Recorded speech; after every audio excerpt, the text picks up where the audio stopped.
నమస్కారం గంటరావానికి స్వాగతం. ముందుగా ప్రధానాంశాలు. ఢిల్లీ వరదలో మునిగి చనిపోయిన సివిల్ అభ్యర్థుల్లో రాష్ట్రవాసి. కోచింగ్ సెంటర్ వద్ద యువకులు విద్యార్థుల ఆందోళన.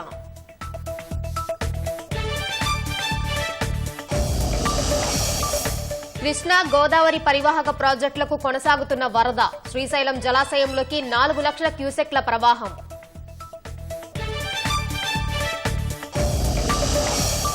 ఖమ్మంలోని ప్రభుత్వాసుపత్రిలో మంత్రి తుమ్మల ఆకస్మిక తనిఖీ. పరిసరాలు చూసి సిబ్బందిపై అసహనం.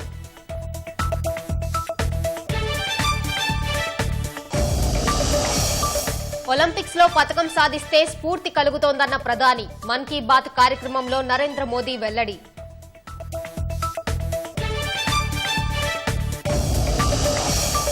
అంగరంగ వైభవంగా లాల్ దర్వాజా మహంకాళి బోనాలు. అమ్మవారిని దర్శించుకున్న ప్రముఖులు.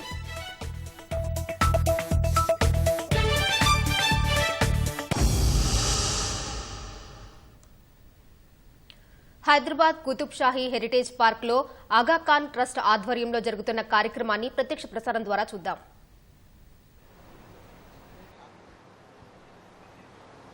But thank you CM sir for requesting him to speak for a minute. Thank you. Good afternoon, Prince Rahim Aga Khan Excellency, Honorable Chief Minister Telangana Janab Revant Reddy Sahab, Honorable Minister for Tourism, Honorable Srimati Vani Prasad IAS, dignitaries seated on the dais, Your Excellencies, I must really thank the Aga Khan Trust and the state government and the US Consulate for putting in great efforts in restoring and in bringing back this great historical legacy of Hyderabad. And I remember very vividly coming over here as a child from my school trips from HPS Begumpet. But this has been a fantastic job has been done. And I thank the Aga Khan Trust, His Excellency Prince Rahim.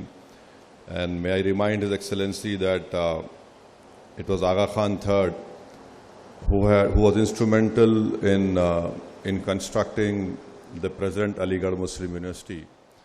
And in 1920, Aga Khan III had given 1 lakh rupees for the construction of the present Aligarh Muslim University building. So your connection with India and Hyderabad and history continues. And I thank all of them, and I thank the Honorable Chief Minister for sparing his precious time and coming over here. And I will really request the Honorable Chief Minister to examine the proposal made by the Aga Khan Trust in maintaining these 7 tombs so that this can be maintained and preserved also. Thank you very much.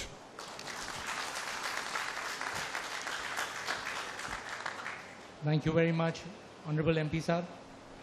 Request Honorable Chief Minister Prince Rahim Aga Khan and dignitaries on dais to unveil plaque.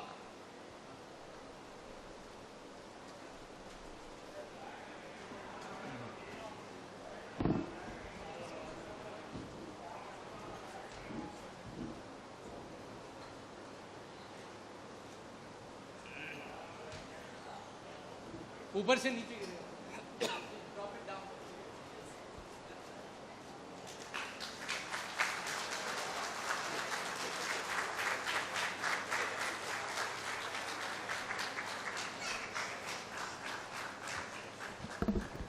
May I now request Mr. Luis Monreal, Director General of the Aga Khan Trust for Culture, to kindly present to Honorable Chief Minister a memento. Honorable Chief Minister.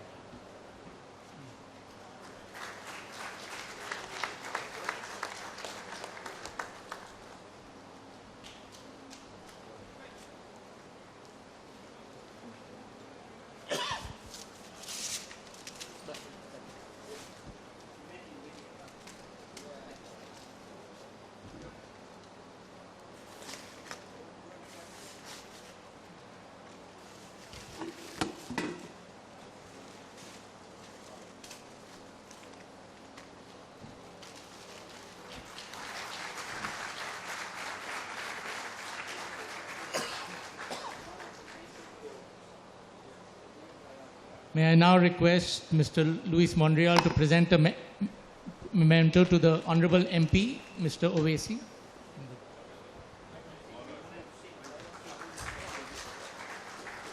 For the Honorable Minister of Tourism and Culture. And for the Honorable Principal Secretary, Mrs. Vani Prasad.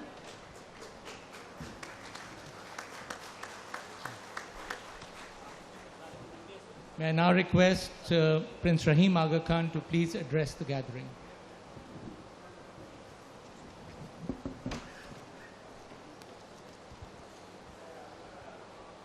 Bismillah ar-Rahman ar-Rahim.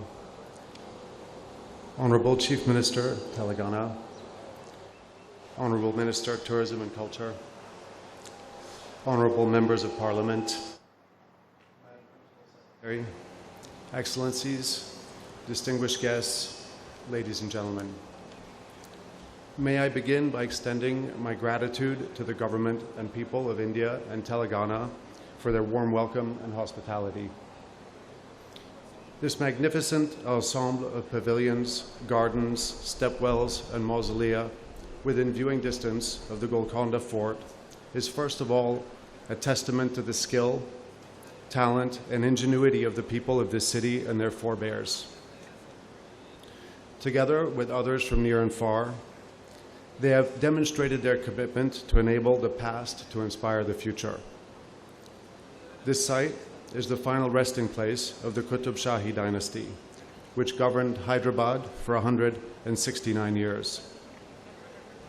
As we see when we look around us here, the Qutub Shahis were not only remarkable builders, they were also great patrons of arts and learning. It is in bringing forth and enhancing that legacy that the government of Telangana and the Aga Khan Trust of Culture have worked together to create a unique site unparalleled in its grandeur, diversity, and completeness. The support and commitment and dedication of the Telangana government has made this a strong and fulfilling partnership for which we are deeply grateful. To our generous donors and partners, the Ministry of Tourism and the Government of India, Tata Trusts, the U.S. Ambassador's Fund for Cultural Preservation, Indigo Reach, and the German Consulate are due our warmest appreciation for their support and resolve to preserve and revive this inheritance for the benefit of the whole world. హైదరాబాద్లోని పాతబస్తీ భాగ్యలక్ష్మి అమ్మవారి బోనాల కార్యక్రమంలో మంత్రి కోమటిరెడ్డి వెంకటరెడ్డి కుటుంబ సమేతంగా పాల్గొన్నారు. ప్రభుత్వం తరఫున అధికారికంగా అమ్మవారికి పట్టు వస్త్రాలు సమర్పించి మొక్కులు తీర్చుకున్నారు. భాగ్యలక్ష్మి అమ్మవారి ఆశీస్సులతో ప్రజలంతా సుభిక్షంగా ఉండాలని, కరోనా వంటి మహమ్మారులు రాకుండా కాపాడాలని కోరుకున్నట్లు మంత్రి వెల్లడించారు. అఖిలపక్ష నిర్ణయానికి అనుగుణంగా కొత్త ఉస్మానియా ఆసుపత్రి నిర్మిస్తామని, పాతబస్తీ స్థితిగతులను మార్చేందుకు మెట్రోను విస్తరిస్తున్నామని ఈ సందర్భంగా కోమటిరెడ్డి చెప్పారు. భాగ్యలక్ష్మి అమ్మవారి ఆశీస్సులతో తెలంగాణ ప్రజలందరూ, పట్టణ ప్రజలందరూ కూడా సుఖ సంతోషాలతో ఉండాలని అమ్మవారిని కోరుకోవడం జరిగింది.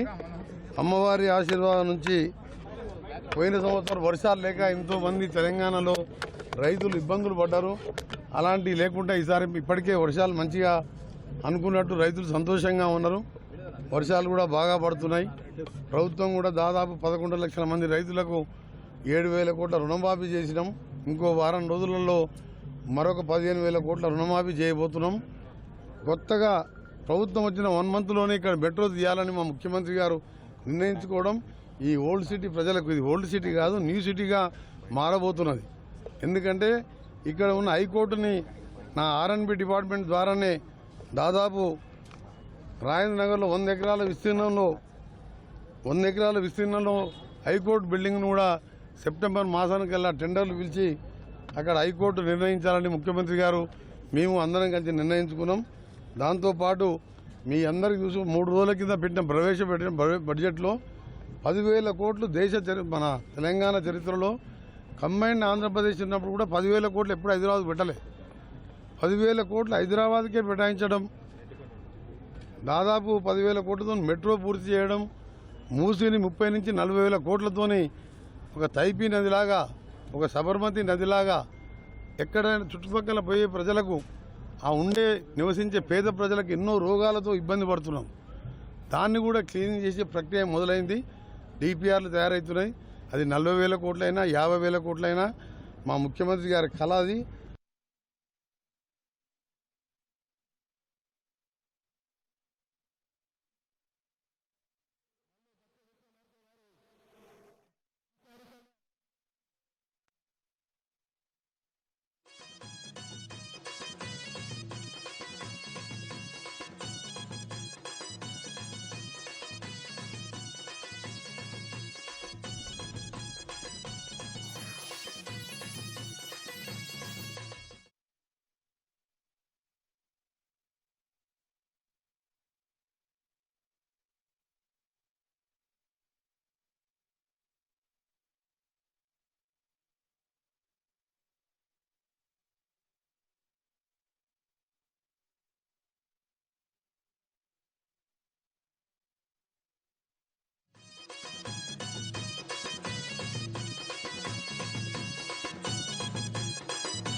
ఆషాఢ మాసం 4వ ఆదివారాన్ని పురస్కరించుకొని ప్రసిద్ధ పుణ్యక్షేత్రం ఏడుపాయల వనదుర్గా భవానీ అమ్మవారికి అర్చకులు విశేష అలంకరణ చేశారు. వివిధ రకాల పూల మొక్కలతో పాటు తమలపాకులతో వనదేవతను అలంకరించిన అర్చకులు అమ్మవారికి అభిషేకం, సహస్రనామార్చన, కుంకుమార్చనతో ప్రత్యేక పూజలు నిర్వహించారు. ఆలయం గర్భగుడి ముందు ఉన్న మంజీరా నది పాయలో స్నానమాచరిస్తున్న భక్తులు అమ్మవారిని దర్శించుకుని మొక్కులు చెల్లించుకుంటున్నారు. సెలవు దినం కావడంతో తెల్లవారుజాము నుంచే అమ్మవారి దర్శనం కోసం ఏడుపాయలలో భక్తుల రద్దీ నెలకొంది. భక్తులకు ఎలాంటి ఇబ్బందులు కలగకుండా ఆలయ అధికారులు అన్ని ఏర్పాట్లు చేశారు.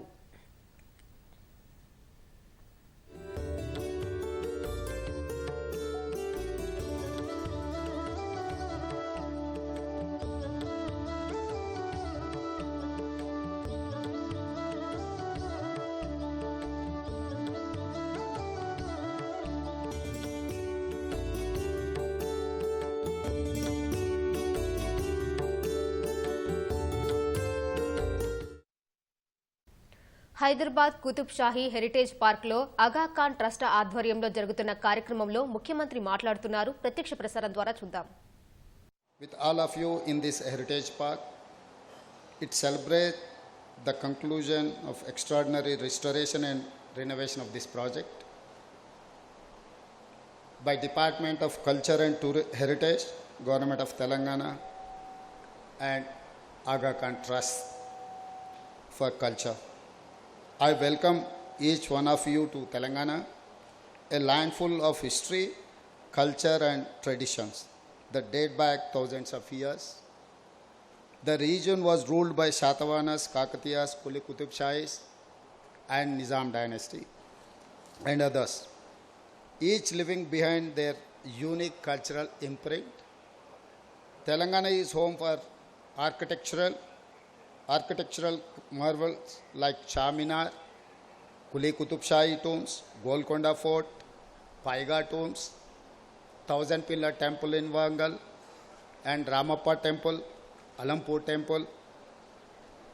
All these are our heritage architectural buildings are there. The Kuli Qutub Shahi Heritage Park and 7 tombs stand as a proof of architectural brilliance and cultural richness of Kuli Qutub Shahi dynasty. Our government will preserve and protect the cultural and heritage of Telangana and proudly place it in the world map. Telangana is proud home for World Heritage Site Ramappa Temple, recognized by UNESCO. Starting with the MOU in 2013, the conservation of more than 100 monuments spread over 106 acres represents the largest ever conservation effort undertaken in India.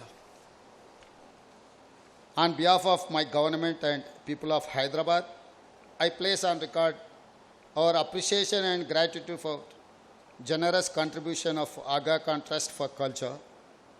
I thank Prince Rahim Aga Khan for traveling to be part of this occasion and all distinguished guests present. Thank you very much.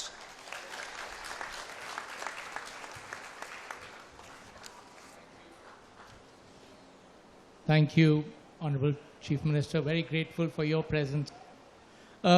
One of the objectives of us at the Aga Khan Trust for Culture doing some of this work is to create models, and as such, on a new website dedicated to this project. The learnings from the last 12-13 years of working here will be shared for access to a worldwide audience. భారీ వర్షం కారణంగా central ఢిల్లీలోని old Rajender Nagar ప్రాంతంలో విషాదకర ఘటన జరిగింది. Civil service coaching centre భవనం బేస్మెంట్లోకి భారీగా వరద నీరు చేరి 3 అభ్యర్థులు ప్రాణాలు కోల్పోయారు. 2 మహిళా అభ్యర్థులు, ఒక యువకుడి మృతదేహాన్ని ఢిల్లీ అగ్నిమాపక శాఖ బృందం, ఎన్డీఆర్ఎఫ్ సిబ్బంది పోలీసులతో కలిసి వెలికి తీశారు. మృతులను తెలంగాణకు చెందిన తన్యా సోని, యూపీకి చెందిన శ్రేయా యాదవ్, కేరళకు చెందిన నవీన్ గా గుర్తించారు. తాము ఘటనా స్థలానికి వెళ్లేసరికే భవనం బేస్మెంట్ మొత్తం నీటితో నిండిపోయిందని అధికారులు తెలిపారు. నీటిని బయటకు పంపి సహాయక చర్యలు చేపట్టారు. ఈ ఘటనపై విచారణ చేపట్టి 24 గంటల్లోగా నివేదిక సమర్పించాలని ఢిల్లీ రెవెన్యూ మంత్రి అతిషి ప్రభుత్వ ప్రధాన కార్యదర్శి నరేష్ కుమార్ ను ఆదేశించారు. ఘటన ఎలా జరిగిందో తెలుసుకునేందుకు మెజిస్టీరియల్ విచారణకు ఆదేశించామని ఎక్స్ వేదికగా తెలిపారు. కోచింగ్ సెంటర్ బేస్మెంట్ లో ఉన్న లైబ్రరీలో విద్యార్థులు చదువుకుంటున్న సమయంలో వరద ఒక్కసారిగా పోటెత్తిందని ప్రాథమికంగా తెలుస్తోంది. పలువురు విద్యార్థులను తాళ్ల సాయంతో రక్షించారు.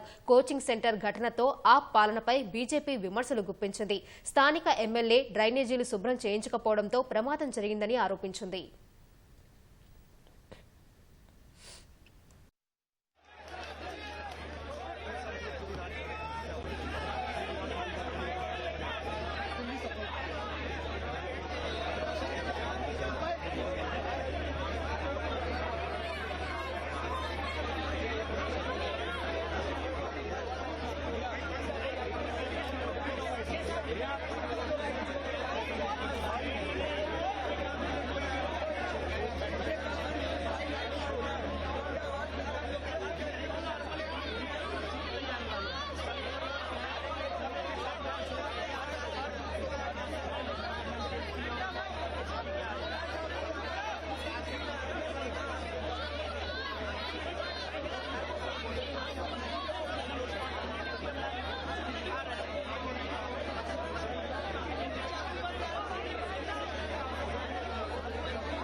ఖమ్మంలోని సర్వజన ఆసుపత్రిని రాష్ట్ర వ్యవసాయ శాఖ మంత్రి తుమ్మల నాగేశ్వరరావు ఆకస్మికంగా పర్యటించారు.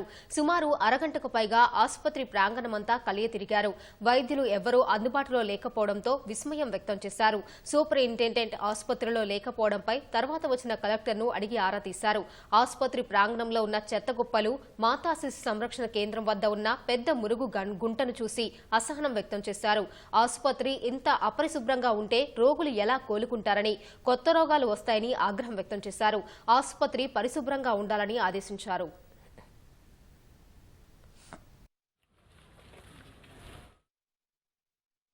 స్టాఫ్ కొరత లేకుండా, మందుల కొరత లేకుండా హాస్పిటల్ పరిశుభ్రంగా ఉండేటట్టుగా రాబోయే నెలలో హెల్త్ మినిస్టర్ని, ఉన్నతాధికారులు కూడా పిలిపించి ఈ హాస్పిటల్ కావాల్సినటువంటి అన్ని అంగుల్ని, హాస్పిటల్ ప్రాంగణాన్ని పరిశుభ్రంగా పెట్టడం ప్రధానం.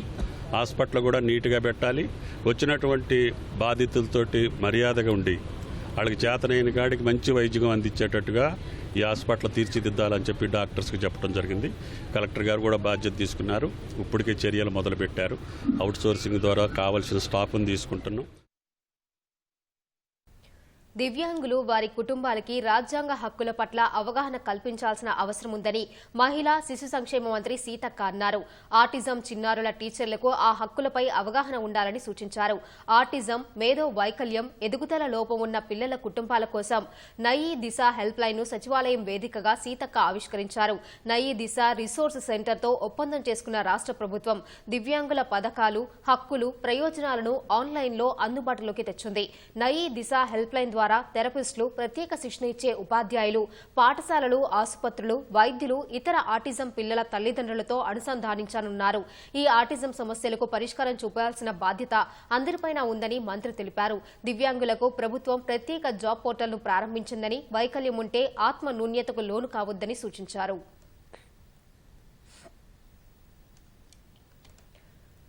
మెదక్ జిల్లా హవేలీ గన్పూర్ మండలం కొచ్చేరు తండా ఔరంగాబాద్ తండాకు రోడ్డు వేయాలని ఆందోళనకు దిగారు. కొన్నేళ్లుగా సరైన రహదారి లేక అవస్థలు పడుతున్నామని ఆరోపిస్తూ మెదక్ రామాయంపేట రోడ్డుపై ధర్నా నిర్వహించారు. వర్షాకాలం వచ్చిందంటే అరచేతిలో ప్రాణాలు పెట్టుకుని సొంతూళ్లకు వెళ్లాల్సిన దుస్థితి నెలకొందని వాపోయారు. గర్భిణీలు, వృద్ధులు, చిన్నారులు ప్రయాణించాలంటే నరకం చూస్తున్నారని ఆవేదన వ్యక్తం చేశారు. రోడ్డు టెండర్లు పూర్తయి 7 నెలలు కావస్తున్నా గుత్తేదారు పనులు ప్రారంభించడం లేదని వాపోయారు. అధికారులు తక్షణం స్పందించి సమస్య పరిష్కరించాలని వేడుకుంటున్నారు.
లాల్ దర్వాజా బోనాల ఉత్సవాన్ని ప్రత్యక్ష ప్రసారం ద్వారా చూద్దాం.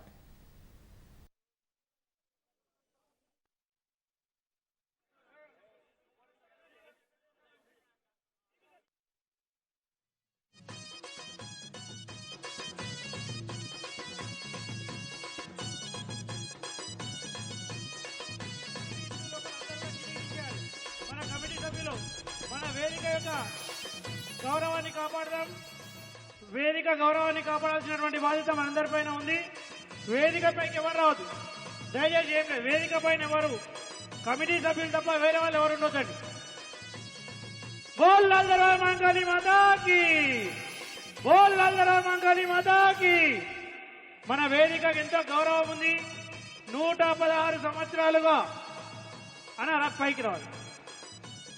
బీసీ ఫైనాన్స్ కార్పొరేషన్ చైర్మన్ నా మిత్రుడు సోదరుడు నూతి శ్రీకాంత్ గారు ఇచ్చేసిందో వారిని వేదికపై సందర్భంగా సవినయంగా ఆహ్వానిస్తున్నాను.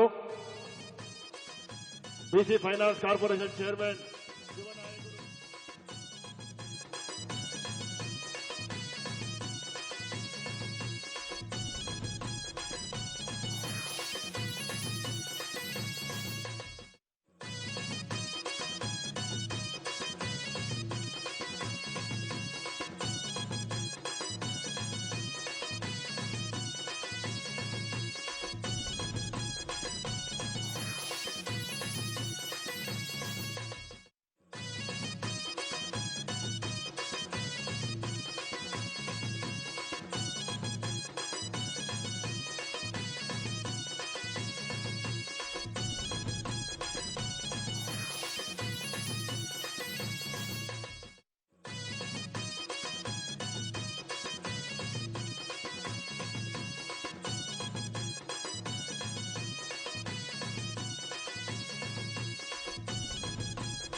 మాట్లాడతారు మంత్రులందరూ కూడా.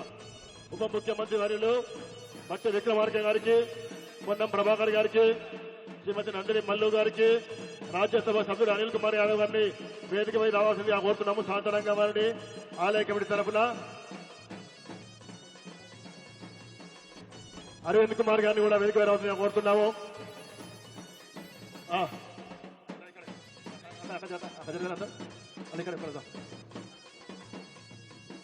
గౌరవనీయులు పెద్దలు రాష్ట్ర మంత్రివర్యులు శ్రీ పొన్నం ప్రభాకర్ గారు ఇచ్చేసిందో వారికి స్వాగతం సుస్వాగతం. అదేవిధంగా రాష్ట్ర